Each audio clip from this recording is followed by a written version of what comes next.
Que a paz esteja convosco, Deus os abençoe. Bom, olha nós aqui refletindo um pouco mais sobre a vida, né? Os exemplos que Jesus nos deixa em vida.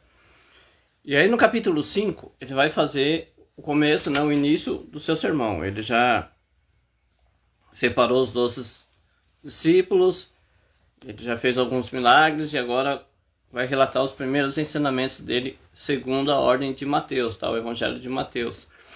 Então vamos ver o que ele vai dizer nesse sermão aqui, conhecido como o Sermão da Montanha. Vendo todas aquelas multidões o acompanhavam, Jesus subiu a montanha, sentou-se e seus discípulos aproximaram dele. Em seguida, Jesus começou a ensinar ao povo. E eu quero que você preste muita atenção. Felizes aqueles que no íntimo da sua alma sentem realmente necessitados, abre parênteses, de Deus, porque para eles chegou o reino dos céus. A minha religião, que é o reino de Deus, já aqui neste mundo, e é capaz de satisfazer as necessidades de seu espírito, e está à procura de Deus. Felizes aqueles, eu vou ler na acadêmica e comentando com a outra, tá bom? E nós vamos ler bem assim, passo a passo, para analisar passo a passo, para que a gente entenda o que na verdade está acontecendo neste sermão, né, no primeiro sermão de Jesus. Então vamos lá. Bem-aventurado os que têm fome e sede de justiça, porque eles serão fartos. Bem-aventurados os misericordiosos, porque eles alcançarão misericórdia. Bem-aventurados os limpos de coração, porque eles verão a Deus. E bem-aventurados pacificadores, porque eles serão chamados filhos de Deus. Amém? Vamos passo a passo aqui. Bem-aventurados os pobres de espírito, porque deles é o reino dos céus. Ou bem-aventurados, quando nós lemos aqui, aqueles que sentem realmente necessitados de Deus, porque para eles chegou o reino dos céus, não é? O caminho para o reino dos céus, na verdade, vem através da palavra. Jesus é o caminho, a verdade e a vida. E foi revelado àqueles que têm sede, né? Aqueles que são pobres de espírito. Não é pobreza financeira, pobre de espírito. Uma pessoa que é pobre espiritualmente falando, e aqui a gente tem que entender o que Jesus quer dizer com pobre, não é uma pessoa que não tenha o Espírito Santo, mas que se sente dependente do Espírito Santo. Não é aquela pessoa que eu falei ontem que paga o preço, não é aquela pessoa que eu falei ontem que fez muitas coisas, que é o dono de si, que tem méritos naquilo que faz. Não, é aquele que é totalmente dependente de Deus e reconhece isso, reconhece que sem o Espírito Santo não podemos fazer nada. É como que algumas pessoas que só pensam em dinheiro, que dizem sem dinheiro não se pode fazer nada. Daí nós temos essas conclusões. Depois ele diz, bem-aventurados os que choram, porque eles serão consolados, e os mansos, porque herdarão a terra. Veja que Jesus coloca em conflito, né? Porque bem felizes os que choram, como é que pode uma coisa dessa, né? Como que os mansos vão herdar a terra? Na visão humana, quem é feliz é quem está, na verdade, rindo à toa, né? Eu estou rindo à toa. E o domínio, a herança da terra seria para aqueles que são mais fortes, para os conquistadores, para aqueles que são, na verdade, guerreiros.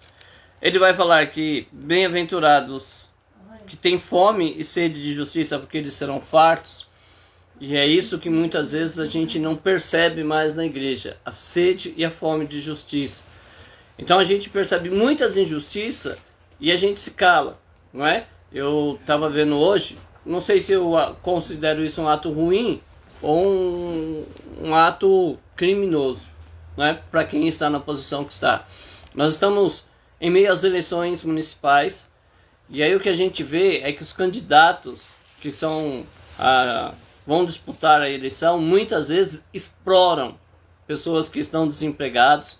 Eles contratam essas pessoas para trabalhar no sol, né, na chuva, e eles pagam mal tá? Pagam um mal mesmo de verdade, às vezes não dão condições nenhuma para que eles tenham um dia agradável. E eles estão querendo disputar para governar a cidade, eles estão fazendo uma exploração, não é? E estão ali. Eu até entendo que às vezes é o único dinheiro que aquela pessoa vai ter porque não conseguiu outro emprego e está fazendo esse bico. Mas não deixa de ser uma exploração, tá? Não deixa de ser um aproveitamento. Aquelas pessoas pagam um valor baixo para que elas façam isso e tenham aí essa rotina de vida. Então, a gente precisa lutar por justiça, né? A justiça social, a justiça política, a justiça religiosa. A gente precisa lutar por isso. Tem que ter sede, tem que querer que essas coisas aconteçam. Porque, bem-aventurados misericordiosos, porque eles alcançarão misericórdia. A gente vê que muitas vezes as pessoas elas esquecem do que é misericórdia. Qualquer ato, qualquer situação que aconteça, a gente julga, a gente condena, a gente nem para analisar, né? Por isso que eu evito esses jornais sensacionalistas, porque isso mexe muito, né, com essa condição aí de ser insensível à situação e querer julgar e querer condenar. Então, a gente tem que praticar misericórdia, é sentir as misérias dos outros, é tentar se colocar no lugar do outro, né, para que a gente também possa receber misericórdia do Senhor. Bem-aventurados pacificadores, porque eles serão chamados filhos de Deus. Pacificadores, não é? O que semeia discórdia, na verdade, também é abominação diante dos olhos do Senhor, não é? 7 coisas o Senhor odeia e a 7ª ele detesta. Acho que é mais ou menos isso que diz o versículo. Então a gente precisa tomar cuidado, né, de levantar contenda, de levantar atrito, de ser o primeiro a levantar a bandeira da rebelião, a bandeira da perseguição. A gente tem que tomar cuidado, a gente tem que tentar viver a nossa vida de uma forma pacífica em relação a todos, não é? O que me importa o que os políticos vão fazer, a não ser que eu ore por eles, para que Deus possa de algum jeito trilhar um caminho. E para que Deus tenha compaixão dessas pessoas, para que eles possam conhecer a verdade.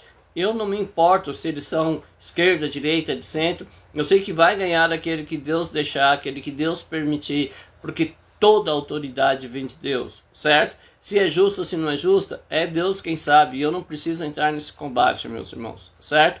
Não vou agredir, não vou ofender, não vou participar disso, né? Porque na eleição presidencial, vergonhosamente, a igreja tomou partido, a igreja ofendia pessoas, a igreja começou a fazer um monte de coisas, não a igreja de Cristo, que essa não se envolve com isso, né? Mas começou a fazer um monte de coisas e a gente tem que tomar cuidado, porque a gente tem que ser pacificadores. Bem-aventurados que sofrem perseguição por causa da justiça, pois deles é o reino dos céus. Aqui as pessoas costumam muitas vezes a interpretar errado, né? Elas fazem algumas coisas erradas e aí você vai tentar corrigir, falar, tá me perseguindo por causa da obra de Deus. Não é, a gente não tá perseguindo, a gente tá corrigindo porque você tá fazendo errado, porque o jeito que você tá fazendo não é o jeito bíblico de fazer. A gente não quer que você acabe depois, como é que eu posso dizer, se decepcionando, né, com a sua própria fé. E bem-aventurado quando vos injuriarem e vos perseguirem, e mentindo disserem todo mal contra vós, por minha causa. Exultai e alegrai-vos, porque é grande o vosso galardão nos céus, porque assim perseguiram os profetas que foram antes de vós. Infelizmente, com o advento da internet, cada um fala o que quer, certo? E aí, às vezes, é triste, porque a gente vê disputas pastorais pela internet. Um pastor agride o outro responde no mesmo patamar de ignorância, no mesmo patamar de estupidez, né? A mosca morta estraga todo o vaso de unguento. Então, a gente percebe isso. Quando Jesus está dizendo assim, ó, se você é injuriado por causa de mim, não é por qualquer coisa, você está fazendo coisa errada, você está sendo perseguido. Não é isso. Se você está fazendo errado, meu filho, não tem galardão nenhum, lamento de te dizer. Se você não está cumprindo com o seu papel, com o seu chamado, com a sua vocação, isso não é uma questão que vai ser honrada não, viu? Faça bem aquilo que Deus te manda fazer. Nós já vamos ver aqui, né, o nível de elevação que Jesus quer para a nossa vida. Mas se te perseguirem porque você está fazendo certo, se te perseguirem caluniando, se o que falam de você é mentira, se o que te acusam é mentira, não tem procedência, então descanse no Senhor, que grande é o seu galardão. Verso 13. Vós sois o sal da terra, e se o sal for insípido, como se há de salgar? Para nada mais presta senão para ser lançar fora e ser pisado pelos homens. Vocês são a luz do mundo. Eu não vou ler o texto porque você conhece, senão não chega onde eu quero. Então vamos lá. Nós temos a missão de ser o sal da terra, de ser a luz do mundo. Na tradução do Novo Testamento, o mais importante é o amor, que foi um livro evangelístico que lançaram no Brasil um tempo atrás. Então, assim, vocês são quem tornam a vida nesse mundo possível, né? Então, a nossa missão é essa, salgar, é trazer luz. E se nós falharmos nisso, né? Se eu deixar de ter sabor, se eu deixar de ter o brilho, então eu não sirvo para nada, né? É uma igreja que tanto faz existir ou não existir, né? Até li um livro e o autor começa com essa pergunta: se a sua igreja deixasse de existir, que efeito causaria na sociedade? E eu quero reverter essa pergunta e dizer assim: o que de fato a sua igreja está causando na sociedade? Não é? Você é o amigo do mundo? Porque tem crente que, irmão, eu sou amigo do mundo, todo mundo me quer bem. Triste notícia para você é que quem é amigo do mundo é inimigo de Deus. Tá na Bíblia, viu? Quem é amigo do mundo é inimigo de Deus. Então, para pensar um pouco, que talvez você esteja aí fazendo coisa errada. Mas vamos lá elevar o nosso nível agora. Não cuideis que eu vim destruir a lei ou os profetas.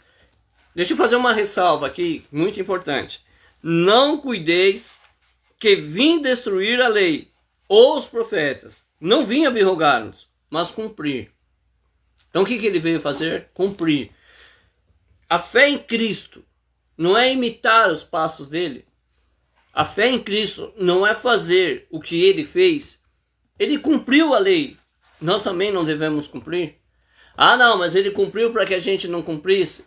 Então, eu fico bugado, porque se é para mim fazer o que ele fez, mas eu não vou fazer o que ele fez porque ele já fez, e aí como é que funciona essa fé de vocês? Como é que se encaixa aí, né, as peças do quebra-cabeça? Porque para mim dá um bug, assim, não funciona a minha mente em pensar nessa forma de que Jesus aboliu a lei. Ele disse que nem veio fazer isso, né? Ou quem ensina isso é mentiroso, ou a gente está seguindo uma brincadeira. Porque o texto diz claramente: não vim destruir a lei. Certo? Ele não veio fazer isso. Então, se alguém está ensinando isso, fora da Bíblia. Porque na verdade vos digo que até que o céu e a terra passem, nem um jota ou um tio se homem tirar da lei sem que tudo seja cumprido. Ele cumpriu com a lei, tudo bem, tá aí. Qualquer, pois, de vós que violar um desses menores mandamentos e assim ensinar aos homens, será chamado o menor no reino dos céus. E agora? E agora? Como é que vai ficar a nossa vida? Aquele, porém, que os cumprir e ensinar será chamado grande no reino dos céus.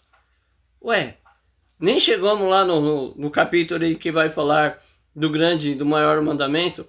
Ele está falando de que mandamentos aqui será? Daquele que ele deu lá quando ele ia morrer? Mas não fica meio estranho a gente pensar assim? Porque se ele não deu o mandamento, como é que ele quer que eu cumpra? Eu vou adivinhar, o espírito de revelação vai vir. Como é que funciona essas coisas, gente? É difícil entender. Então, veja o que Jesus está dizendo, que se você não cumprir e ainda ensinar, tá no caminho para dar ruim aí, hein? Mas se você cumprir e ensinar, será chamado grande. Porque digo que se a vossa justiça não exceder a dos escribas e do fariseu, de modo nenhum entrareis no reino dos céus. Para você que não tem muita intimidade com a Bíblia, eu também não tenho, mas fariseu, escriba, era tipo pessoal da elite da fé lá dos judeus, entendeu? Os fariseus, eles nem conversavam com outras pessoas que não fossem lá farisaicas, né? Segundo eu estudei, pode ser que eu esteja enganado. Se você é fariseu, me ensina aqui, não é verdade?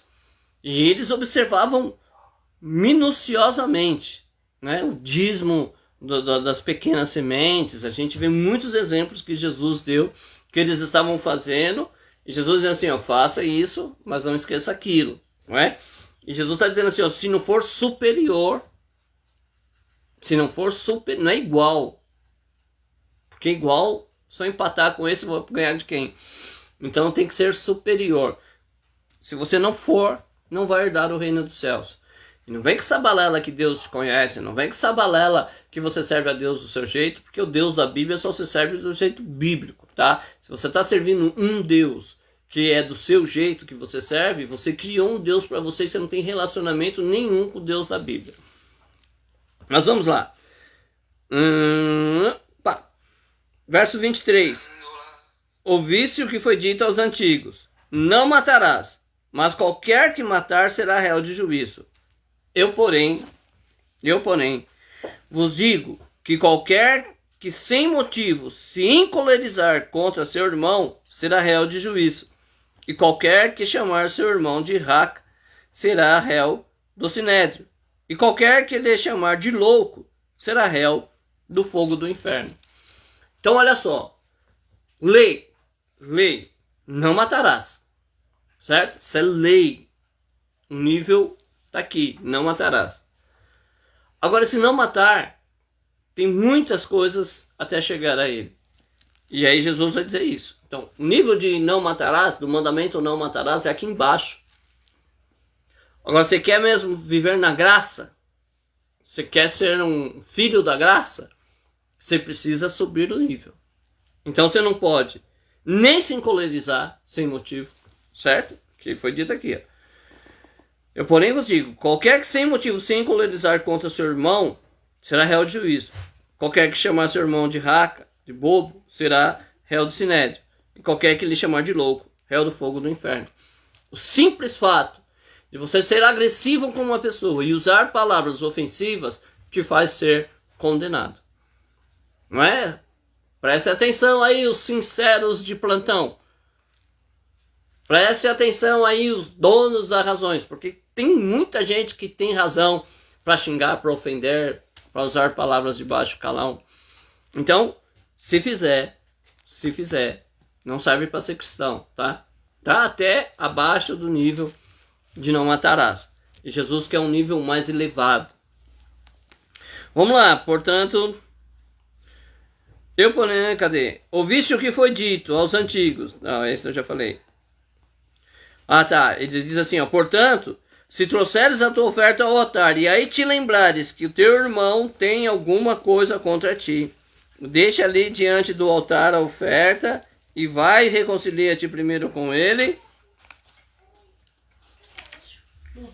Concilia-te depressa com o seu adversário enquanto estás a caminho com ele, para que não aconteça que o adversário entregue ao juiz e o juiz entrega ao oficial e te encerrem na prisão. Em verdade vos digo que de maneira nenhuma sairás dali enquanto não pagares o último ceitil. Certo? Deixa eu ler aqui na minha Bíblia explicada aqui para ver se a gente consegue entender um pouco mais.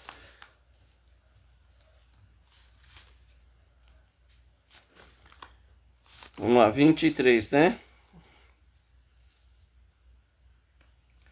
Mas se eu lhe afirmo, ainda que deve ser julgado também aquele que ofende o seu irmão, e julgando com muito mais severidade aquele que ofende gravemente o seu irmão.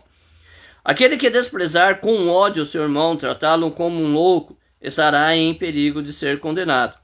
Por isso, se você está para participar de um culto divino diante do altar e se lembrar que ofendeu ao seu irmão, vá até ele antes e reconcilia-se com aquele, Depois disso, sim, vá participar do culto.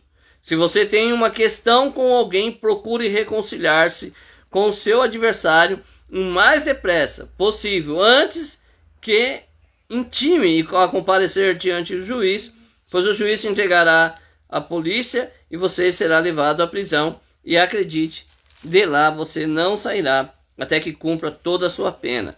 Então veja como Jesus vai colocando um nível muito mais alto, não é? O negócio de que, eu tô brigado com a irmã, eu vou para a igreja, eu tô brigado com todo mundo, meu vizinho não me suporta, eu não aguento ninguém, eu odeio esse, eu odeio aquele outro, eu odeio não sei mais quem, e aí vai para a igreja adorar o Senhor? Puxa, cara, desculpa, não vai, tá? Sua adoração não é o Senhor, Deus não quer essa adoração, posso te afirmar, e a gente vai vendo isso, né?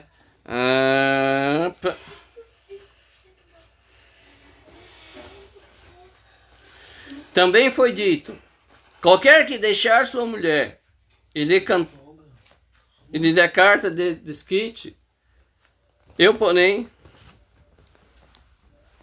qualquer que deixar sua mulher e der carta de desquite, eu porém vos digo: qualquer que repudiar sua mulher, a não ser por causa da prostituição, faça com que ela cometa adultério. E qualquer que casar com a repudiada comete adultério. Então vamos lá. Tem uma outra passagem, deixa eu ver se é essa aqui. Vamos ver se minha Bíblia me socorre aqui. Vocês sabem também que foi ensinado que seus antepassados não cometam adultério. Eu já afirmo ainda que se olhar para uma mulher com desejo de posse, já está pecando em seu coração pela intenção de pecar. Por isso, se os seus olhos, desejos são maus de cobiça, levam você ao pecado, arranque de seu coração esses maus desejos e essa cobiça e afaste de você. É preferível deixar de lado esses maus desejos e essa cobiça do que entrar com eles atirado para o inferno. Então, a gente precisa entender isso, né? No nível humano, racional, religioso, o homem não pode deitar com uma outra mulher que não seja sua ou que a mulher tenha um cônjuge, certo? Na graça de Deus, na graça divina, o nível é mais alto, que não é você deitar, você tem que parar bem antes disso, você tem que não olhar e cobiçar, não é? Às vezes a gente conversa com algumas pessoas e a gente vê, infelizmente, algumas coisas assim muito carnal, né, no ser no dita. Por exemplo, não tem homem que não olha para uma mulher e deseja ela no coração. Claro que tem, não é? Tem mulheres bonitas que você vai olhar e ela é bonita, mas você não vai desejar ela. Você vai reconhecer a beleza e você não vai cobiçar ela, não é? Nenhum homem é obrigado a cobiçar ninguém. Há uma diferença de você se admirar com uma beleza e querer essa beleza para você. Então, infelizmente, as pessoas elas são muito levadas a isso. E quando eu vejo algumas pessoas pregando esse conformismo com o desejo do coração, eu começo a achar que, na verdade, essas pessoas, né, é que precisam dar uma repensada nas suas vidas. Por exemplo, quando eu ouço alguém dizer assim, não existe amor verdadeiro, eu já sei que essa pessoa não ama, ela é incapaz de amar. Porque se ela tivesse o mínimo de amor, ela acreditaria no amor. Quando eu vejo pessoas dizendo assim, não existe amizade, é porque essa pessoa não é amiga. Porque se ela fosse amiga, como que eu não vou acreditar numa coisa que eu sou? Não é? Não tem como. Então a gente precisa elevar nosso nível, né? Subir lá para cima. Então, o que acontece? Aqui, se você estiver assistindo o seu filme da série favorita, sua telenovela, sei lá, qualquer coisa que você esteja assistindo e você tem aí um feitiço por uma atriz, por um ator, não sei, aí você cobiça isso no coração, você fica sonhando, se meu marido fosse assim, se, né, se... Então isso já é pecado de adultério para o Senhor. O nível do Senhor é muito mais alto do que o nível humano. Então, preste muita atenção, ele chega a dizer que se você, né, se você tem aí essa fragilidade de olhar e cobiçar, se você é como esses irmãos estão dizendo aí, né? Não existe quem, né? Só porque ele não é. Então, tome cuidado, porque isso pode te lançar ao inferno. Vamos lá. Outra coisa aqui, ó, verso 33. Ouviste, outro sim ouviste, que foi dito aos antigos: não perjurarás, mas cumprirás teu juramento. Eu, porém, vos digo que de maneira nenhuma jureis pelo céu, porque é o trono de Deus, nem pela terra, porque é o escabelo dos seus pés, nem por Jerusalém, porque é a cidade do grande rei, nem jurarás pela tua cabeça, porque não podes tornar um cabelo branco ou preto. Seja, porém, o vosso falar sim, sim, não, não, porque o que passa disso é procedência maligna, certo? Eu vou ler aqui na explicada para ver se tem algum adicional aqui. Vocês ouviram o que foi dito a antepassados: não deixe de cumprir o que vocês prometem em juramento ao Senhor. Eu, porém, vou mais adiante. Em suas conversas, não jure por nenhuma razão. Não jure pelo céu, porque o céu pertence a Deus, é o trono de Deus. Nem jure pela terra, porque a terra também pertence a Deus. Não jurem por Jerusalém, porque também Jerusalém pertence ao grande rei. E não jure nem por sua própria cabeça, porque você não é capaz de fazer um só fio de seu cabelo tornar-se branco ou preto. Diga apenas sim ou não. Eu quero que vocês, meus discípulos, tenham tanta sinceridade no modo de falar e de agir, que vocês não tenham necessidades de confirmar suas palavras e seus atos por juramentos. Olha só, o nível que Jesus está nos elevando. Porque ele diz assim, olha, vocês devem ter uma integridade tão grande que se você falar alguma coisa, não haja necessidade de juramento. E eu vou dizer para vocês, quando eu mudei para a região que eu moro atualmente, eu já era pastor, né? E aí a gente foi congregar na igreja, né, na Santuário de Deus. Nós fomos participar de uma festividade, conversando lá com o jovem Jefferson, né? Hoje meu filho na fé, né, que a gente não chegou a adotar oficialmente, mas é meu filho. A gente tem um relacionamento bem saudável, né, entre pai e filho. E aí ele disse assim, amanhã eu vou passar lá na casa de vocês, né? A gente tava conversando, eu, os meninos, a Janaína, minha esposa, e aí ele falou que vinha. Aí um outro jovem, né, o Gilmar, ele veio aqui conversar comigo antes do Jefferson chegar, antes do horário que o Jefferson falou. A gente tava conversando e o Gilmar, ao se despedir, disse, vamos ali. E eu disse assim, o Jefferson falou que ia vir aqui, né? E eu vou esperar ele. E o Gilmar disse o seguinte: se ele disse que vem, pode esperar, porque ele vem, não é? E isso me marcou, porque é esse nível que Jesus quer que a gente tenha. Que se eu disser vou, eu vou. Se eu disser não vou, eu não vou. Se eu disser que vou fazer, eu faço. Se eu disser que não vou fazer, não faço. Eu até vi um palestrante, um filósofo, dizer o seguinte, que alguns países, eles estranham o talvez, porque nos países dele não existe isso, né? Não existe assim, ô Alessandro, vamos fazer isso amanhã? Mas se der, o que se der? É sim ou não, ou vou fazer, ou não vou fazer, não é? Talvez, o que é talvez? O que é talvez? Né? Ou você faz ou você não faz. Depois aí na Bíblia vai dizer assim, olha, não diga vamos fazer isso, fazer aquilo, mas se for da vontade de Deus, se eu estiver vivo, assim faremos. Tá, isso também. Mas quando você prometer alguma coisa, faça, cumpra, não é? A gente vê muito isso acontecer.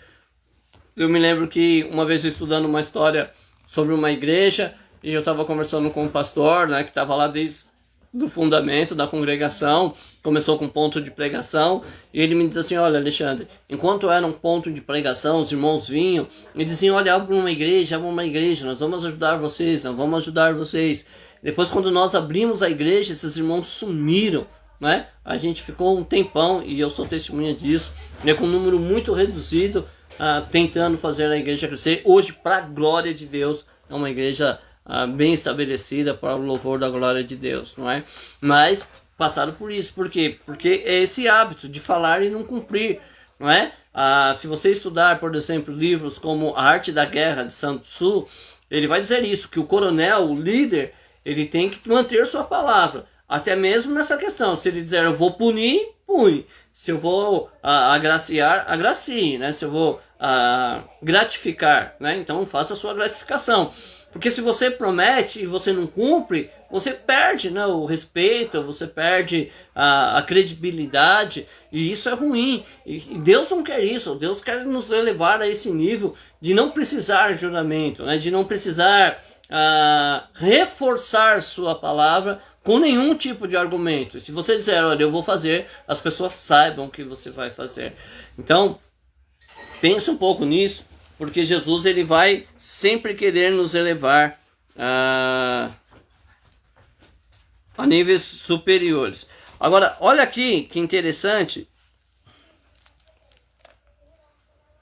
o verso 38. Ouviste que foi dito, olho por olho e dente por dente.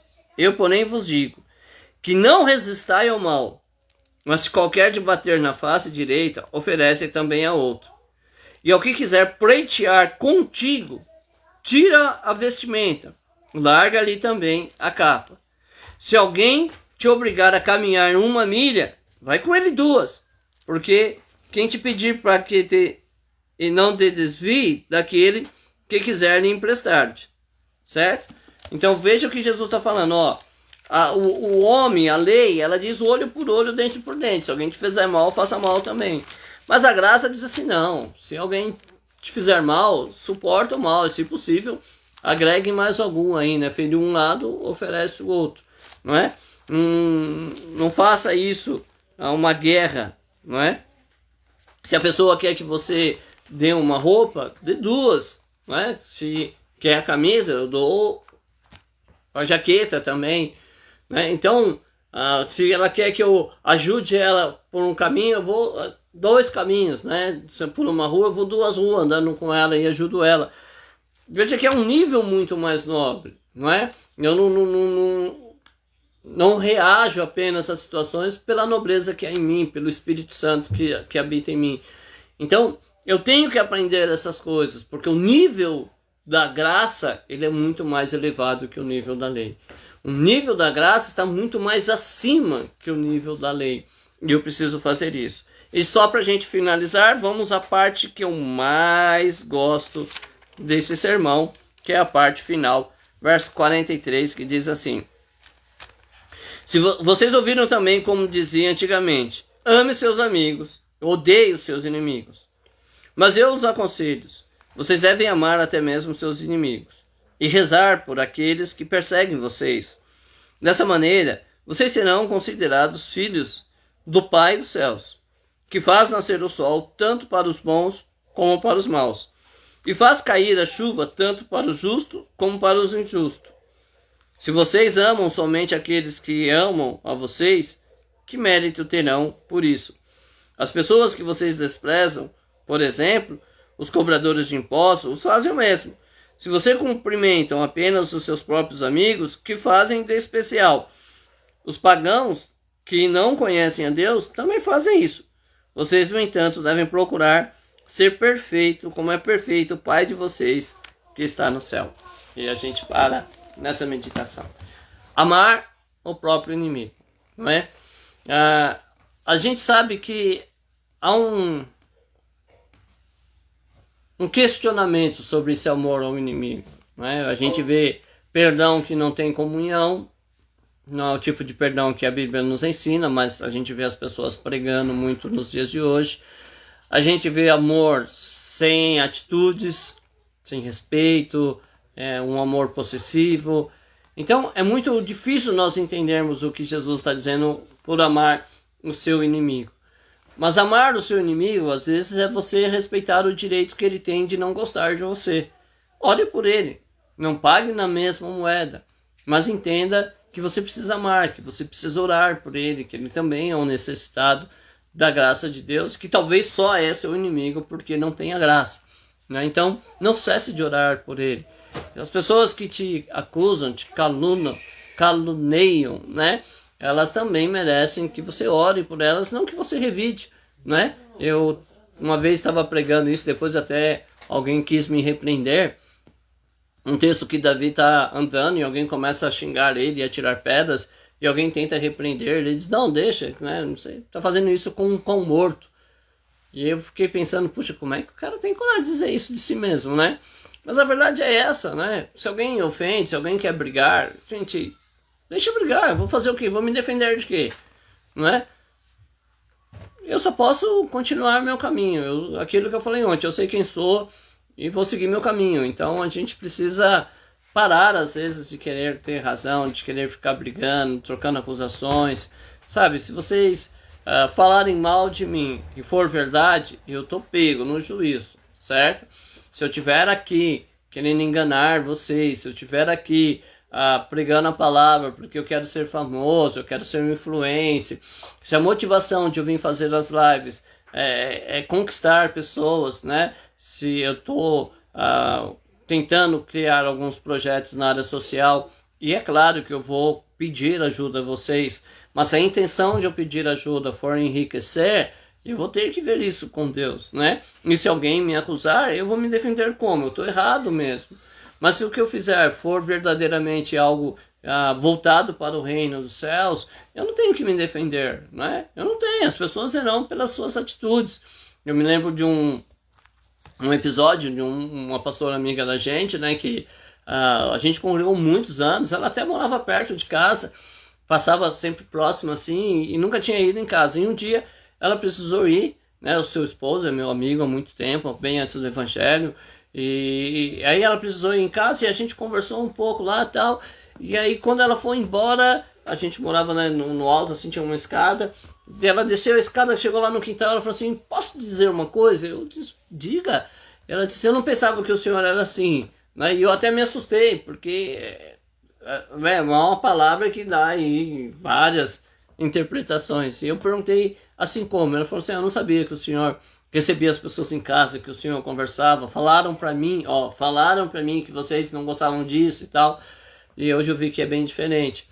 Então, alguém andou falando coisas que não eram verdade, até porque minha casa, lá no Jardim Brasília, ela sempre tinha assim, uma movimentação grande de pessoas se aconselhando, né, os irmãos da igreja, tinha um grupo de jovens que a gente ia muito orar, tinha muita comunhão, a gente orava muito pelos montes, tal, o pastor Washington, Manuel, o Juninho, né?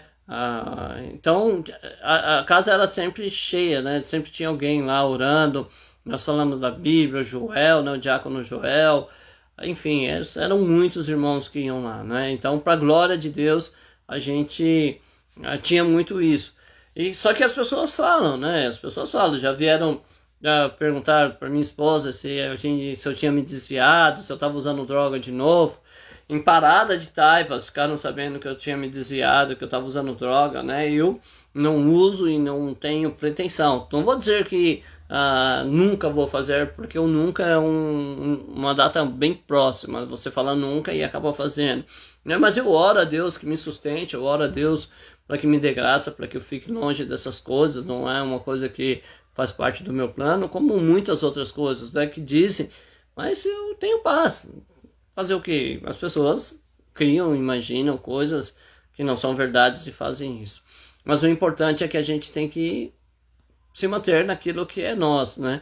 Se nós tivermos o desejo de servir a Deus, se nós tivermos o desejo de ir além, né, nesse caminho que nos leva para a vida eterna, o caminho é esse, é elevar a nossa atitude, ao ponto de eu bem dizer os que falam mal de mim, de eu não ter, né, a ira no coração, não querer revidar as acusações, essas coisas, porque amar o filho é fácil, né?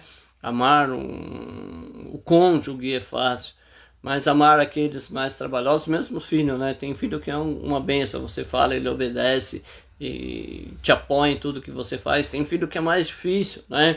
E às vezes uma família padrão, né, que é o pai e a mãe dos filhos, tem essas disputas, tudo. Então mostra para nós como é difícil às vezes amar pessoas diferentes. A igreja, ela sofre muito com isso, né? Pela intolerância que nós acabamos alimentando nos dias de hoje. Então as pessoas, elas não querem amar, não querem ter nenhum tipo de atrito, nenhum tipo de confronto das suas ideias, dos seus ideais, e elas vão descartando pessoas, né? Então se você não concorda, você vai embora. Então, se você não me aplaude, você não serve para mim. Então, se você pensa de um jeito diferente, então não serve para ser meu amigo. E que, na verdade, tudo isso só mostra o quanto a gente não tem Deus, né? O quanto a gente está oco por dentro, enquanto a nossa fé é semelhante a um sepulcro caiado, que é bonito por fora, mas por dentro só tem ossos de defunto. E a gente não deve ser assim. Então, permita que Deus eleve o seu nível, né? Ser um crente de verdade é ser uma pessoa além, né? Além do natural. O Rodrigo, né, um católico carismático que trabalha comigo, ele disse uma coisa que me marcou bastante nesses dias, porque ele disse que ele ia para a igreja mas ia para a igreja e não queria seguir vocação, não queria fazer nada.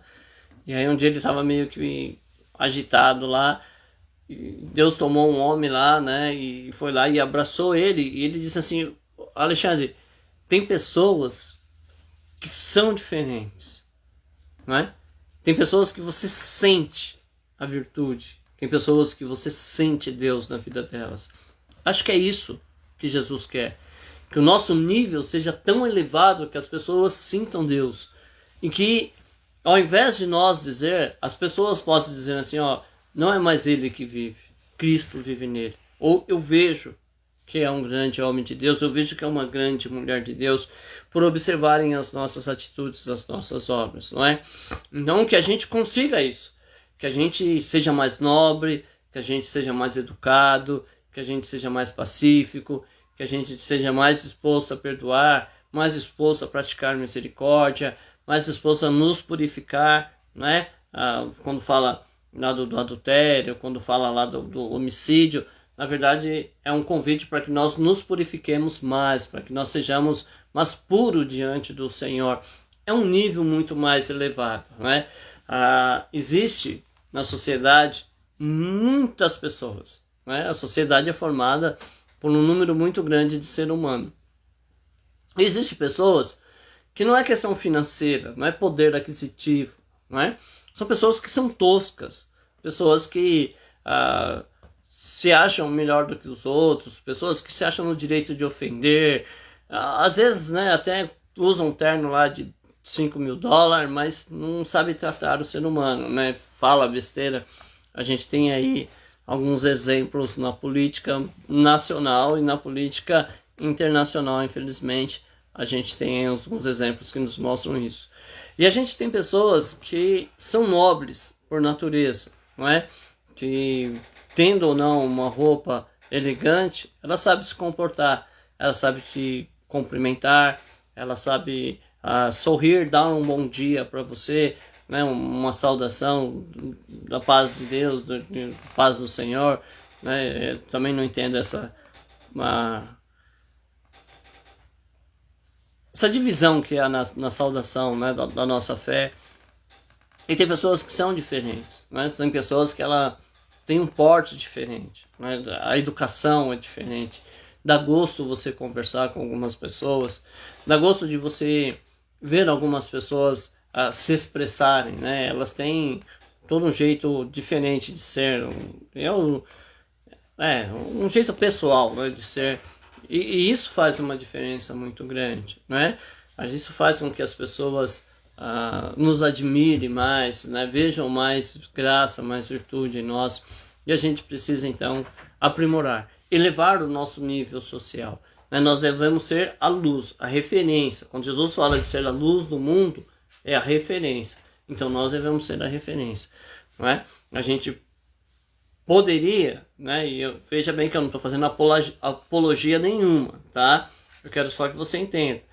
Há algum tempo atrás surgiu aí uma facção que as pessoas achavam ela, né? Hoje não sei qual é a opinião deles, mas a gente vê muitos comentários. Mas as pessoas, né? Principalmente as pessoas que eram marginalizadas, elas olhavam essa facção como algo de um nível muito superior. Você pertencer a ela era quase você estar lá na Yakuza do Japão, né?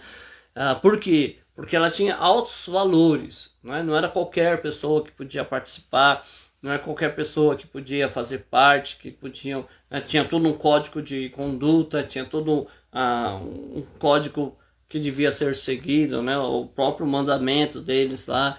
Então, isso fazia com que ela chamasse a atenção porque era mais nobre. A igreja tem que ser assim, né? A igreja tem que ser muito mais do que qualquer outra entidade social, o exemplo de ser. As pessoas devem olhar para nós e dizer assim, puxa vida, como deve ser bacana viver perto dessas pessoas, né? Pessoas carismáticas, pessoas amáveis, pessoas educadas, polidas, né? Bem atenciosas. E eu vou encerrar dando um testemunho que eu vivi, porque assim, irmãos, eu sou da periferia, né? E grande parte da minha vida eu vivi na periferia. Eu até hoje mesmo estava refletindo sobre isso, de algumas coisas que eu não fiz, né? Por conta de ser da periferia, né? Não questão de ser pobre, não, porque pobre junta dinheiro e vai viajar, né? Eu tenho amigos que viajaram Brasil aí afora sem gastar muito, né? Então é só uma questão de organização. Mas por ser da periferia, por ter esse prazer de estar andando pela periferia, algumas outras coisas me faltaram, né? E aí eu conheci alguns irmãos, né, que são meio soberbos, né? Eu, como na igreja, eu sempre fico na porta. Eu lembro uma vez um irmão chegou lá e eu fui pegar o nome dele, né? Perguntei o nome, como é padrão nas igrejas pentecostais, e perguntei se ele tinha algum cargo. E ele disse para mim, irmão, eu sou o preleitor dessa noite. Eu não sei o que ele quis dizer, porque eu não sabia que preleitor era cargo, né? Então eu simplesmente fiquei de boa. Mas é de uma soberba, de uma arrogância, né? Pessoas que às vezes começam a crescer em algum ponto da vida, né? Não só na igreja, não. Às vezes trabalha na empresa, é promovido à chefia e já começa a querer se humilhar, querer olhar as pessoas diferente. E eu fui numa igreja, né? Há um tempo atrás, o nosso irmão Walter, né? Ele nos convidou para ir e nós fomos junto com a sua esposa, eu com a minha esposa, ele com a esposa dele. E nós fomos lá na igreja Assembleia de Deus Bethesda, né? Parece que mudou o nome, mas na época era Assembleia de Deus Bethesda. E nós fomos lá. Eu aprendi demais e não tenho vergonha. Eu sei que as pessoas comentam muito sobre ele, mas eu aprendo demais, né? Eu aprendo demais quando eu ouço a sabedoria de Ricardo Godin. E nós fomos lá, assistimos o culto e tal. E aí acabou o culto e nós estávamos lá já preparando para ir embora. Pegamos as crianças que estavam lá, né, os pequenos, que hoje são homens, e a gente estava se direcionando para ir embora e minha esposa falou, você não vai lá cumprimentar o pastor? E eu disse, não tem porquê, né? Ela disse, mas faz tanto tempo que você ouve ele, né? Vai lá cumprimentar, pelo menos dar a paz do Senhor. E eu falei, então vamos lá, né? Mas fui meio assim já receoso, acostumado com as soberbas às vezes, né, da periferia. Eu confesso que eu fui meio receoso. Mas quando ele percebeu que a gente vinha se aproximando, eu achei aquilo um testemunho magnífico, né? Tem coisas assim que mudam a nossa concepção de mundo. Ele estava conversando com um grupo de amigos, e aí quando ele percebeu que a gente vinha vindo, com toda a educação pediu licença para os seus amigos. Olha que coisa maravilhosa, né? Dali já, pum, a antena já acendeu e ele veio até nós, nos cumprimentou, perguntou se a gente tinha gostado do culto, né? Conversou um pouco com a gente, foi de uma atenção, de uma educação assim, nobre demais, né? Aí eu fico pensando assim, puxa vida, às vezes eu vejo tantas pessoas falando dele, mas não tem metade do caráter que ele teve, não tem metade da educação que ele teve, né? Não estou falando nem de virtude, nem de poder de Deus, nada, uma educação humana, né? Então isso me marcou demais e eu posso dizer que ele está um nível bem acima, né, de muitos crentes. Eu tenho muitos testemunhos, muitos nomes que eu poderia citar. Pastor Irlande, professor da Igreja Batista, né, que também, misericórdia, me mostrou muitas coisas assim num curso rápido que nós fizemos, acho que foi 2 meses, 1 mês ou 2 meses de curso de problemas pastorais, mas assim foi de uma valia muito grande para mim por conta disso, mostrar humildade, né? E aí então foi que eu descobri que a gente está querendo ser espiritual deixando a humanidade. Na verdade, você tem que ser humano para se tornar espiritual. Quanto mais humano você for, mais espiritual você pode ser. Que Deus te abençoe. Amanhã é sexta-feira, nós estamos aqui então para dar uma refletida sobre tudo isso que nós falamos essa semana, falar algumas coisas mais, para que a gente possa seguir nessa série de uma igreja viva. Porque a igreja, ela não está morta, né? Não acredito que a igreja morreu, não. Mas ela precisa de um avivamento, ela precisa que a gente possa renovar a nossa fé e a nossa devoção a Deus. Um beijo no coração de todos, fique com Deus e amanhã, se Deus permitir, estaremos aqui para refletir sobre a sua palavra.